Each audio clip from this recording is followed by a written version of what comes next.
कहानी की शुरुआत होती है और हम एक छोटी सी बच्ची को देखते हैं जिसका नाम है लिबी। उससे उसकी माँ कहती है कि वो उससे बहुत ही ज्यादा प्यार करती है। फिर थोड़े समय के बाद हम लिबी को हॉस्पिटल में देखते हैं, जहाँ पर उससे पूछा जाता है कि उसके घर पर जितने भी मर्डर्स हुए हैं वो किसने किया है। फिर वक्त ऐसे ही बीतने लगता है। हम लिबी को देखते हैं जो जवान हो चुकी है। थोड़ी देर के बाद वो जाकर के अपने अकाउंटेंट से मिलती है। तब हमें पता लगता है कि जब लिबी के परिवार में लगभग सारे लोग मारे गए थे तब बहुत सारे लोगों ने उसे पैसे भेजना शुरू कर दिया ताकि वो अपना जीवन यापन कर सके। लिबी को इन पैसों की आदत पड़ गई। उसने कोई भी काम धंधा नहीं किया, वो इन्हीं पैसों पर पलने लगी। मगर आज उसका अकाउंटेंट उसे बता रहा है कि अब उसके अकाउंट में बिल्कुल भी पैसे नहीं है। जो लोग अब तक उसके पास पैसे भेज रहे थे उन सारे लोगों ने पैसे भेजना बंद कर दिया। अब लिबी को समझ में नहीं आ रहा कि वो क्या करे। तब वो अकाउंटेंट से कहती है कि थोड़े समय पहले मैंने अपनी कहानी पर एक किताब भी लिखी थी, क्या उससे कुछ पैसे मिल सकते हैं? अकाउंटेंट कहता है कि नहीं, उनकी कॉपीज बिकनी बंद हो चुकी है। अकाउंटेंट लिबी को कहता है कि शायद ये तुम्हारे लिए अच्छा ही हुआ। अब तुम अपनी जिंदगी का उद्देश्य ढूंढ पाओगी कि आखिर तुम्हें अपनी जिंदगी में क्या करना है। अब तक तुम्हें खुद भी समझ में नहीं आ रहा था। लिबी भी इन्हीं सब के बारे में सोच रही है। जब वो घर पे आती है तब पहली बार सारे लेटर्स को पढ़ना शुरू करती है। यहीं पर उसे एक लेटर मिलता है जिसे पढ़ने के बाद उसे एहसास होता है कि इस आदमी की मदद से वो कुछ पैसे कमा सकती है। वो अगले ही दिन पहुंच जाती है उस आदमी के पास। तब उसे पता लगता है कि इस आदमी का नाम है लायल। लिबी कहती है कि मुझे करना क्या पड़ेगा। लायल पूरी चीजें बताता है और कहता है कि मैं एक छोटी सी कम्युनिटी चलाता हूँ। हम जितने भी लोग हैं हम सबको रुचि है मर्डर मिस्ट्री में। हम मर्डर मिस्ट्रीज की सच्चाई जानना चाहते हैं कि आखिर हुआ क्या था और किसी ने किसी को क्यों मारा और कैसे मारा और आखिर असली कातिल कौन है। तुम्हारी कहानी बहुत ही रोचक है। हम सारे लोग तुम्हारी कहानी जानना चाहते हैं। अगर तुम विस्तार से बताओ तो इस कहानी में हमारे लिए बहुत सारी नई चीजें होंगी। बदले में मैं तुम्हें $500 दूंगा। लिबी थोड़ी देर सोचती है और कहती है कि 500 नहीं, मुझे $1000 चाहिए। तब लाइल कहता है कि आखिरी $700 और ये दोनों मान जाते हैं। अब यहाँ से कहानी जाती है फ्लैशबैक में। हम लिबी के बचपन को देखते हैं। यहीं पर लिबी की माँ भी होती है जो सबके लिए खाना बना रही है। तभी लिबी का भाई अंदर आता है जिसका नाम है बेन। थोड़ी देर के बाद वो बाहर जाने लगता है। तब उसकी माँ रोक करके कहती है कि खाना खा के जाना। जब वो खाना खा रहा होता है तब सारे लोग उसके टोपी के बारे में ही बात करते हैं। लिबी की माँ बेन को कहती है कि अपनी टोपी उतारो। जैसे ही वो टोपी उतारता है सारे लोग आश्चर्यचकित रह जाते हैं क्योंकि उसने अपने बालों को कलर किया है। उसकी माँ गुस्सा हो जाती है और कहती है कि तुम ये सब क्यों करते हो? पता है तुम्हारे बारे में लोग क्या बातें करते हैं? उनका मानना है कि तुम काला जादू सीख रहे हो, तुम शैतान की पूजा करते हो। मैंने भी कई बार तुम्हारी किताबों में अजीबोगरीब तस्वीरें देखी हैं। तुम ये सब क्यों कर रहे हो? क्यों खराब कर रहे हो अपनी जिंदगी? उन सारे लोगों का साथ छोड़ दो। तभी कहानी चली आती है वर्तमान समय में। हम लिबी को देखते हैं लाइल के क्लब के अंदर। वो जैसे ही अंदर दाखिल होती है वो देखती है कि सारे लोग बहुत ही अजीबोगरीब हरकतें कर रहे हैं। जितनी भी मर्डर्स की कहानी उन लोगों ने सुनी थी वो सबको इनैक्ट कर रहे हैं। लिबी को ये चीज बिल्कुल भी अच्छी नहीं लगी। तब लाइल उसे रोकता है और कहता है कि इन सारे लोगों को मत देखो, सारे के सारे अच्छे लोग ऊपर हैं, मेरे साथ चलो। जैसे ही ऊपर के कमरे में वो दाखिल होती है उसे बहुत सारे प्राइवेट जासूस नजर आते हैं। फिर वो सारी बात बताना शुरू करते हैं कि जब तुम्हारी माँ का खून हुआ था तब उस इलाके में और भी बहुत सारे खून हो रहे थे। अगर तुम हमें सच्चाई पूरी बताओ तब हम कहीं उस सीरियल किलर तक पहुँच सके। वो अपनी सारी रिसर्च को दिखाते हैं लिबी को। एक बूढ़ा आदमी सबसे पहली बात यही कहता है कि तुम्हारा भाई निर्दोष है, वो बस एक बच्चा था और तुम भी छोटी बच्ची थी। पुलिस वालों ने तुम्हारी बातों पर यकीन कर लिया कि तुम्हारे भाई ने सारे मर्डर्स किए हैं और उसे जेल में डाल दिया गया। किसी ने इस बारे में दोबारा नहीं सोचा क्योंकि सबके मन में ये बात थी कि तुम्हारा भाई शैतान की पूजा करता है। चारों तरफ यही बात फैली हुई थी और इसी की वजह से तुम्हारे भाई को जेल में डाला गया है। केस के बाकी पहलू पर किसी ने भी ध्यान नहीं दिया। असली कातिल तुम्हारे पिता हो सकते थे। वो कभी भी अपने परिवार से जुड़े नहीं रहे। तुम्हारे परिवार को उन्होंने हमेशा ही परेशान किया। वो भी वापस आकर के सबको मार सकते थे मगर उस बारे में भी किसी ने नहीं सोचा। इतना कहने के बाद वो लिबी से पूछता है कि क्रिसी केस के बारे में तुम्हें क्या पता है? लिबी को कुछ भी याद नहीं क्योंकि वो बहुत छोटी थी। तब वो बताता है कि क्रिसी ने तुम्हारे भाई के बारे में एक अफवाह फैलाई थी कि तुम्हारे भाई ने उसका बलात्कार किया है और शैतान के सामने वो उसकी बलि देने वाला था। मगर इस बात में कितनी सच्चाई है किसी को कुछ भी नहीं पता। तभी एक औरत आकर के कहती है लिबी को कि तुमने अपनी भाई की जिंदगी बर्बाद कर दी। तुम्हें शायद पता भी नहीं है कि वो कितना अच्छा इंसान है। जेल के अंदर उसे सारे लोग पसंद करते हैं। वो पेंटिंग्स करता है और उसने हर तरीके की डिग्री ले रखी है। सारे लोग यहाँ पर लिबी को नीचा दिखाते हैं कि उसकी वजह से उसके भाई की जिंदगी बर्बाद हो गई। लिबी परेशान होकर के जाने लगती है यहाँ से। तभी कहानी जाती है फ्लैशबैक में और हम बेन को देखते हैं जो जाकर के नशेड़ी बच्चों के साथ बैठ जाता है। उसे पता है कि अगर वो नशेड़ियों के साथ रहा तो स्कूल में उसे कोई भी परेशान नहीं करेगा। सबको लगेगा कि ये भी बदमाश है। मगर ये सारे लोग बेन को अपने साथ नहीं बैठाना चाहते। वो कहते हैं कि आखिर तुम हमारे साथ क्यों आना चाहते हो? तुम में ऐसा क्या है कि हम तुम्हें यहाँ पर रखें? तुम यहाँ से जाओ। बेन जब जाने लगता है तब एक लड़का सबको बताता है कि ये शैतान की पूजा करता है। ये चीज उन सबको बड़ी कूल लगती है। तब वो बेन को अपने पास बैठा लेते हैं। तभी हम बेन की माँ को देखते हैं जिसका नाम है पैटी। पैटी के पास एक आदमी आकर के कहता है कि जल्दी ही हमसे हमारी जमीनें छीन जाएंगी क्योंकि इस बार की भी फसल अच्छी नहीं होने वाली है। है और अगर फसल खराब हुई तो हम सब बेघर हो जाएंगे हमेशा के लिए। पैटी परेशान होने लगती है।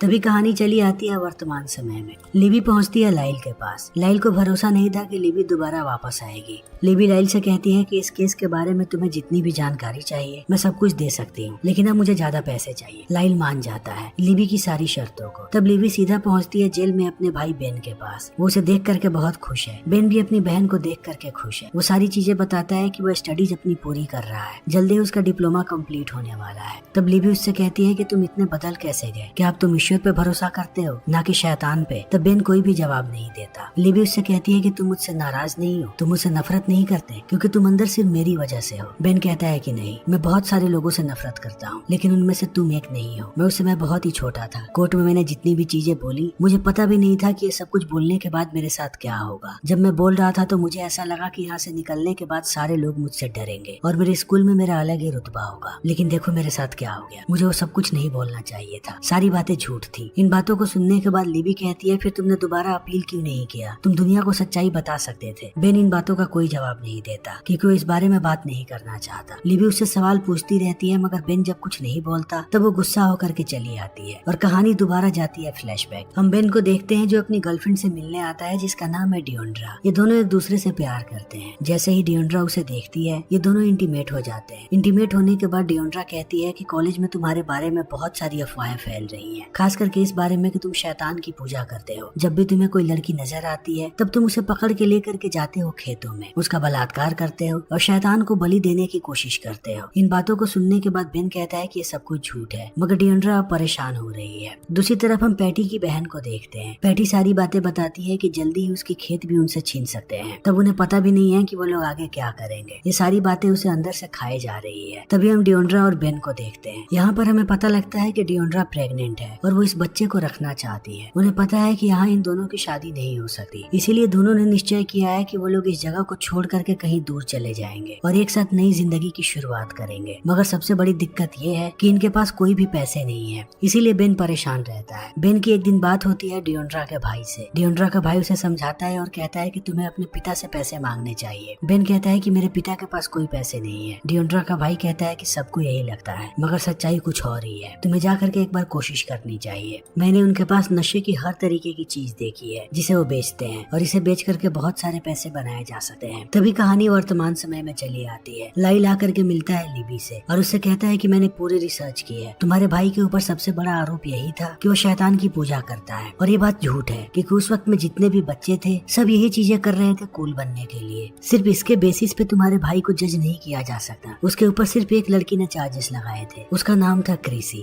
क्रिसी का कहना था कि बेन ने उसके साथ जबरदस्ती की थी। ये बात भी झूठ हो सकती है। इन बातों को सुनने के बाद अब लिबी पता लगाने लगती है क्रिसी के बारे में और कहानी चली जाती है फ्लैशबैक में। जब बेन की माँ को बुलाया जाता है स्कूल में और उससे पूछताछ होता है, उसे बताया जाता है कि बेन ने एक लड़की के साथ जबरदस्ती करने की कोशिश की है, उसके ऊपर अब केस होने वाला है। इन बातों को सुनने के बाद पैटी डर जाती है और तुरंत जाती है क्रिसी के घर पे। क्रिसी के पिता बहुत ही ज्यादा गुस्से में है। पैटी जाकर के क्रिसी से कहती है कि मुझे तुम खुद बताओ कि उसने तुम्हारे साथ क्या किया है, मुझे लोगों की बातों पर भरोसा नहीं है। क्रिसी सबके सामने कहती है कि बेन ने उसके साथ जबरदस्ती करने की कोशिश की। तो पैटी रोते हुए घर आने लगती है। वो अपने आप के ऊपर सवाल उठाती है कि वो एक अच्छी माँ नहीं है, उसने शायद अपने बच्चों की अच्छे से परवरिश नहीं की। पैटी अपनी बहन को कहती है कि अगर मैं मर जाऊं तब कहीं सारी चीजें ठीक हो जाए, तुम मेरे बच्चों का ध्यान रखना। उसकी बहन समझाने लगती है कि पागलों जैसी बातें मत करो। तभी कहानी चली आती है वर्तमान समय में। लिबी ने क्रिसी को ढूंढ लिया है, इनके साथ लाइल भी है। लाइल एक एक सवाल पूछने लगता है क्रिसी से। क्रिसी पुरानी बातों को दोहराती है। लाइल और लिबी इस बात को समझ जाते हैं कि क्रिसी झूठ बोल रही है, उसने पहले भी झूठ बोला था और वो अभी भी झूठ बोल रही है। लाइल चला जाता है बाहर। तब लिबी बात करती है क्रिसी से। लिबी का मानना है कि क्रिसी के पिता ने ही उसके परिवार का खात्मा किया है। वो क्रिसी से कहती है कि मुझे तुम्हारे पिता का एड्रेस चाहिए। तब क्रिसी कहती है कि ये चीज तुम्हें फ्री में नहीं मिलेगी, बदले में तुम्हें $50 देने पड़ेंगे। लिबी उसे पैसे दे देती है। तब क्रिसी कहती है कि मुझे थोड़ा समय चाहिए, मैं बहुत समय से अपने पिता से मिली नहीं हूँ, जैसे ही मुझे एड्रेस मिलता है मैं तुम्हें बता दूंगी। तभी कहानी चली जाती है फिर से फ्लैशबैक में और हम बेन के पिता को देखते हैं जिसका नाम है रनर। रनर घर पे आता है और पैटी के साथ झगड़ा करने लगता है पैसों के लिए क्योंकि वो एक नशेड़ी है। बहुत देर तक इनके बीच झगड़ा होता है। पैटी कहती है कि मेरे पास कोई भी पैसा नहीं है। तब रनर गुस्सा होकर के यहाँ से निकल जाता है। इसी बीच कहानी आती है वर्तमान समय में। हम लिबी को देखते हैं जो अपने पिता को ढूंढ रही है। बहुत कोशिश करने के बाद उसे पता लगता है एक फैक्ट्री के बारे में जिसके अंदर उसके पिता रहते हैं। लिबी मिलती है जा करके अपने पिता से। पहले रनर अपनी बेटी को नहीं पहचानता, मगर जब लिबी उसे पूरी बात बताती है तब वो पहचान जाता है। लिबी उससे एक ही सवाल पूछती है कि अब आप बहुत बूढ़े हो चुके हैं,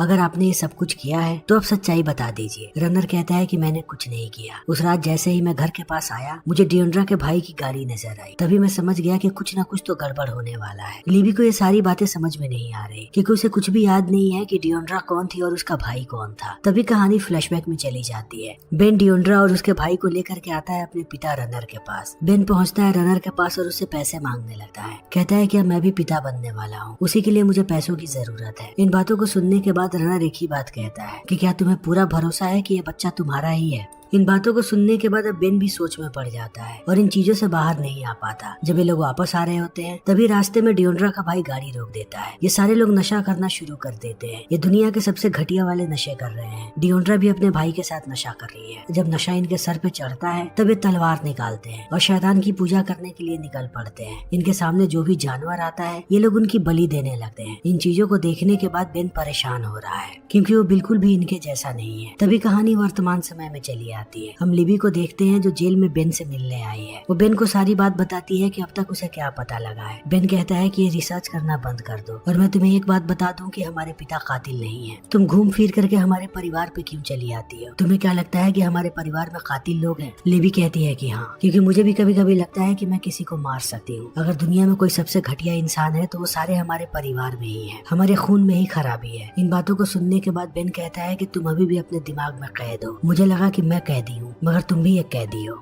अब यहाँ से कहानी फिर से जाती है फ्लैशबैक में। हम पैटी को देखते हैं जिसके सामने उसकी दोनों बेटियां हैं। लिबी के साथ साथ उसकी बहन भी है। पैटी सबसे पूछती है कि क्या तुम लोगों के साथ कभी कुछ गलत किया है बेन ने? ये दोनों लड़कियां कहती हैं कि नहीं, मगर वो बहुत ही अजीब तरीके से अपने कमरे में रहता है। उसके कमरे में अजीबोगरीब चीजें हैं। ये सारे लोग जाते हैं। जब ये लोग बेन की डायरी पढ़ते हैं तब इन्हें अजीबोगरीब चीजें नजर आती है, जिसे देख करके साफ साफ समझ में आता है कि ये सब कुछ बस शैतान के बारे में है। तभी कहानी वर्तमान समय में चली आती है। हम क्रिसी को देखते हैं जो लिबी से मिलने आई है। वो लिबी को अपने पिता का एड्रेस देती है। धीरे धीरे बातों ही बातों में वो पिघल जाती है और पूरी सच्चाई बताती है लिबी को कि बेन ने मेरे साथ कभी कुछ भी गलत नहीं किया। जब हम स्कूल में थे तो बड़े ही प्यार से बेन मुझे पढ़ाता था। वो हमेशा ही मेरी मदद करता था। तब मैं उससे प्यार करने लगी, मगर जब मैंने उससे अपने प्यार का इजहार किया तब उसने मुझे मना कर दिया और बोला कि वो किसी और को चाहता है। मैं अंदर से टूट चुकी थी। तभी मैंने टीवी पर देखा कि लड़कियां क्या कहती हैं। एक लड़की बता रही थी कि उसके साथ क्या हुआ। फिर मैंने भी उसके ही शब्दों को दोहराया, तुम्हारा भाई एक अच्छा इंसान है। इन बातों को सुनने के बाद लिबी परेशान होने लगती है कि उसके भाई के साथ कितना गलत हुआ है। तभी कहानी दोबारा फ्लैशबैक में जाती है और हम पैटी को देखते हैं जिससे रात में एक आदमी मिलने आता है। उसे पैटी के परिवार की सारी दिक्कतें पता है। उसे ये बात भी पता है कि कहीं ना कहीं अब बेन के ऊपर मुकदमा होने वाला है क्योंकि उसने एक लड़की के साथ गलत करने की कोशिश की है। वो पैटी को समझाता है कि वो सब कुछ ठीक कर देगा, मगर उसकी भी एक शर्त है।